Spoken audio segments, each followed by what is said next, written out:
इस सेशन में हम डिस्कशन करने वाले हैं किसके बारे में, स्फेरिकल मिरर के बारे में। Okay, spherical mirror. देखो spherical mirror generally, spherical mirror, देखो स्फेरिकल मिरर हमारे पास जनरली दो टाइप के होते हैं। क्या क्या? एक होता है कॉनकेव, एक होता है कॉन्वेक्स। समझ में है? एक होता है कॉनकेव, कॉन्वेक्स मतलब कॉनकेव मतलब गुफा के जैसा होता है। ओके, मतलब कुछ इस तरीके का, समझ में आ रहा है। और कॉन्वेक्स मिरर कुछ इस तरीके का होता है। देखो कॉनकेव मिरर का रिफ्लेक्टिंग साइड ये होता है, रिफ्लेक्टिंग साइड इस साइड होता है, रिफ्लेक्टिंग सरफेस। समझ में आ रहा है। और कॉन्वेक्स मिरर का रिफ्लेक्टिंग सरफेस इस तरह होता है, रिफ्लेक्टिंग सरफेस। समझ में आया? यहां पर शैडो दिया जाता है इसके पीछे ऐसा, क्योंकि लाइट इसको क्रॉस करके पीछे नहीं जाना चाहिए। ओके, यहां पर ऐसा शैडो दिया जाता है। समझ में आ रहा है? और एक इसको याद करने का और एक तरीका है। देखो एक्स, हम जो एक्स लिखते हैं, एक्स का पहला वाला पोर्शन होता है कॉनकेव मिरर। एक्स का हम जो एक्स लिखते हैं, एक्स का देखो ये इस तरीके से लिखते हैं हम जनरली। देखो पहला हिस्सा होता है कॉनकेव मिरर एंड दूसरा हिस्सा होता है कॉन्वेक्स मिरर। याद रखना, मतलब हमारे पास कंफ्यूजन हो जाता है कौन कॉन्वेक्स है, कौन कॉनकेव है, कौन कॉन्वेक्स है। मतलब एक्स का पहला वाला पार्ट होता है कॉनकेव एंड एक्स का दूसरा वाला पार्ट होता है कॉन्वेक्स। समझ में आया? देखो उसके बाद हम देखते हैं कुछ terms, important terms in spherical mirror. Important terms, क्या क्या इंपोर्टेंट टर्म्स हैं? ओके, देखो पहला है पोल। पहला पोल, पोल क्या है देखते हैं। देखो एक मिरर में मिरर का सेंटर जो होता है उसी को ही बोलते हैं पोल। ये हुआ पोल। समझ में आया? देखो ये हो गया कॉनकेव मिरर। कॉन्वेक्स मिरर में ये जो सेंटर वाला पार्ट है, सेंटर को बोलते हैं हम, मिरर का सेंटर को बोलते हैं हम पोल। समझ में आया? इसको क्या बिग पी से डिनोट किया जाता है। बिग पी, याद रखना, बिग पी से डिनोट किया जाता है पोल को बिग पी से डिनोट किया जाता है। उसके बाद आते हैं सेंटर ऑफ कर्वेचर में। Centre of curvature second important term, centre of curvature. Centre of curvature क्या होता है? देखो एक मिरर है, एक मैं यहां पर कॉनकेव मिरर बना रहा हूं, यहां पर कॉन्वेक्स मिरर बना रहा हूं। ओके, देखो ये जो मिरर है, ये मिरर किसी स्फीयर का ही एक पार्ट है ना, ये भी एक किसी स्फीयर का ही पार्ट है ना। ओके, जिस स्फीयर का वो पार्ट है उसी स्फीयर का सेंटर, उसी स्फीयर का सेंटर। ओके, यहां पर था हमारा पी, उसी स्फीयर का सेंटर को हम बोलते हैं सेंटर ऑफ कर्वेचर। समझ में आया? यहां पर कनेक्ट नहीं करना है। ओके, बाद में कनेक्ट करेंगे। उसी सेंटर को हम बोलते हैं सेंटर ऑफ कर्वेचर या बिग सी से उसको डिनोट करते हैं। समझ में आया? मतलब जिस स्फीयर का मिरर है, मिरर जिस स्फीयर का इंक्लूड है, जिस स्फीयर का पार्ट है, उसी स्फीयर का सेंटर को हम बोलते हैं सेंटर ऑफ कर्वेचर। याद रखना। ओके, ये हुआ सेंटर ऑफ कर्वेचर। ये हुआ हमारे पास कॉनकेव मिरर, यह हुआ हमारे पास कॉन्वेक्स मिरर। समझ में आया? सेकंड खत्म हुआ centre of curvature. Then radius of curvature. Radius of curvature देखो, जिस स्फीयर का पार्ट है मिरर जिस स्फीयर का पार्ट है उसी स्फीयर का रेडियस को हम बोलते हैं रेडियस ऑफ कर्वेचर। मतलब सी से पी का डिस्टेंस, सी से पी का डिस्टेंस, ओके, उसी को ही बोलते हैं हम रेडियस ऑफ कर्वेचर। समझ में है? सी से पी का डिस्टेंस, मतलब जिस मिरर का वो मिरर जिस स्फीयर का पार्ट है, वो मिरर जिस स्फीयर का पार्ट है उसी स्फीयर का रेडियस को, उसी स्फीयर का रेडियस को हम बोलते हैं रेडियस ऑफ कर्वेचर। उसको बिग आर से हम डिनोट करते हैं, बिग आर से डिनोट करते हैं। मतलब यहां पर देखो इसी स्फीयर में देखो सी से पी का डिस्टेंस, सी से पी का डिस्टेंस, सी से पी का डिस्टेंस, यही तो हुआ ना रेडियस ऑफ कर्वेचर। रेडियस हुआ, उसी स्फीयर का रेडियस कौन है? सीपी, और सीपी है ना, सीपी हो रहा है हमारा रेडियस ऑफ कर्वेचर उस मिरर का।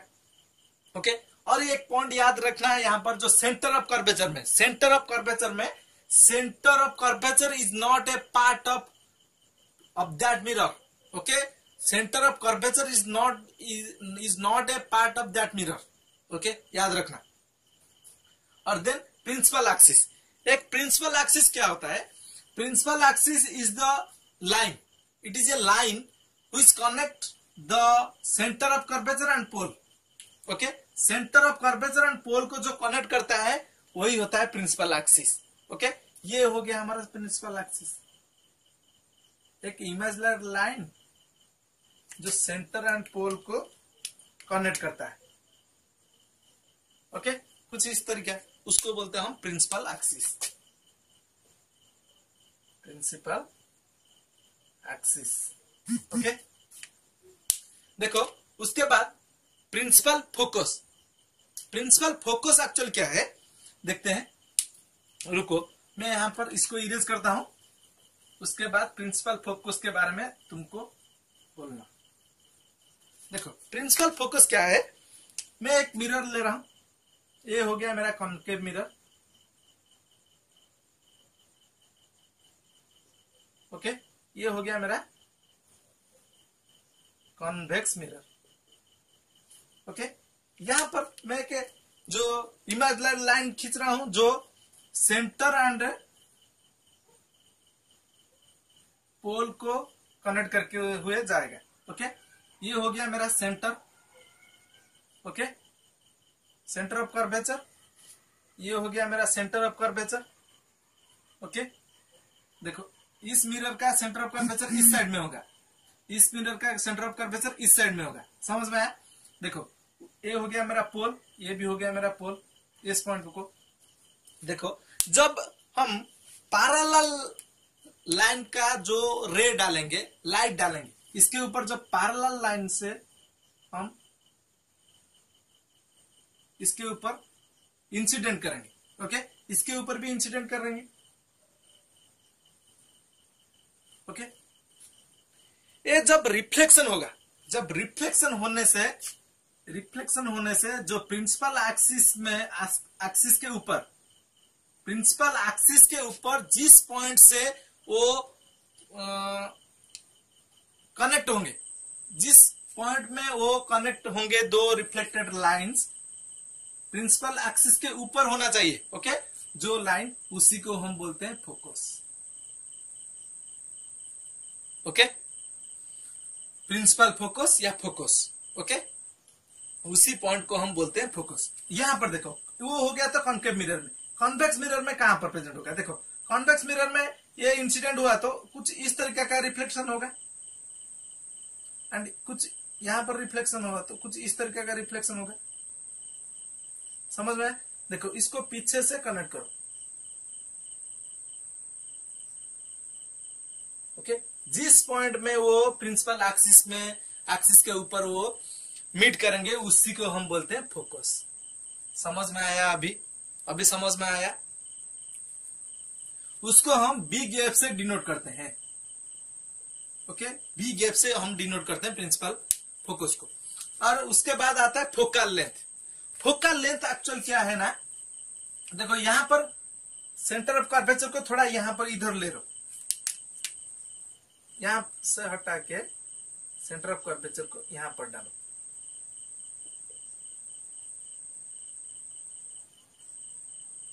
यहां पर इसको यहां पर देखो, फोकल लेंथ क्या है? Focal length is the distance between pole and principal focus. Distance between pole and principal focus. Pole and principal focus के बीच में जो डिस्टेंस है उसी को बोलते हैं हम focal length. Pole and focus के बीच में जो डिस्टेंस है उसी को हम बोलते हैं फोकल लेंथ। समझ में आया? उसी को हम बोलते हैं focal length. Okay, is it clear? मतलब फोकल लेंथ को हम स्मॉल एफ से डिनोट करते हैं, स्मॉल एफ से डिनोट करते हैं। फिर एक बार समराइज करने के लिए ट्राई कर रहा हूं, एक ही फिगर में सारे के सारे चीज को समराइज करने के लिए कोशिश करूंगा। अभी देखो, यहां पर हो गया मेरा, ये हो गया मेरा कॉन्केव मिरर, ये हो गया मेरा कॉन्वेक्स मिरर। ओके, इसको नीचे में कर रहा हूं, ये हो गया मेरा कॉन्वेक्स मिरर, ये हो गया मेरा कॉन्केव मिरर, कॉन्केव मिरर, ये हो गया कॉन्वेक्स मिरर। कॉन्वेक्स मिरर के ऊपर में एक ये हो गया मेरा प्रिंसिपल एक्सिस, ये हो गया मेरा पोल, ये जो पॉइंट हो गया मेरा पोल, ये जो पॉइंट हो गया मेरा पोल। ओके, यहां पर ये जो पैरेलल रेज आ रहे हैं, ये भी पैरेलल रेज आ रहे हैं। जिस पॉइंट पर मीट करेंगे उसी को हम बोल देंगे फोकस। जिस पॉइंट पर वो मीट करेंगे, सॉरी यहां पर मीट करना चाहिए, जिस पॉइंट पर वो मीट करेंगे उसी को हम बोलेंगे फोकस। ओके, एंड ये हो गया C, centre of curvature. Okay, centre of curvature. Okay, समझ में आ गया? ये distance between P and F, P and F के बीच में जो डिस्टेंस है उसी को हम बोलते हैं फोकल लेंथ।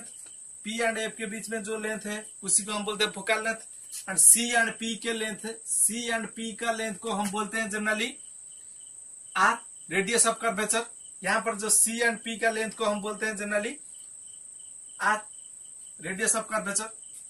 ओके, देखो उसी में एक रिलेशन आ रहा है, देखो उसी में एक रिलेशन आ रहा है। सी एंड पी को हम बोल रहे हैं R, and C and P, R is equal to कितना होगा? देखो 2f होगा ना। देखो यहां से यहां तक का डिस्टेंस क्या है?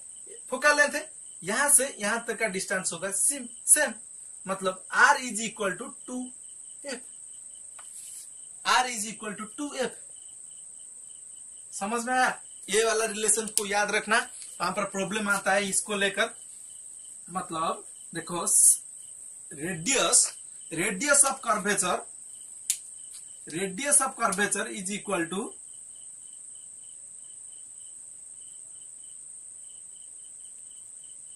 Is equal to 2 into focal length. Okay, मतलब C, sorry radius of curvature big R is equal to 2f, ये एक रिलेशन हुआ। And f is equal to r/2 भी हो सकता है, ये भी एक रिलेशन हो सकता है। इसको, ये दोनों को याद रखना, ये बहुत काम आएंगे आगे। उसके बाद हम नेक्स्ट वीडियो में हम देखने वाले हैं स्फेरिकल मिरर में कैसे इमेज फॉर्मेशन होता है, image formation by spherical mirror. Please subscribe my channel.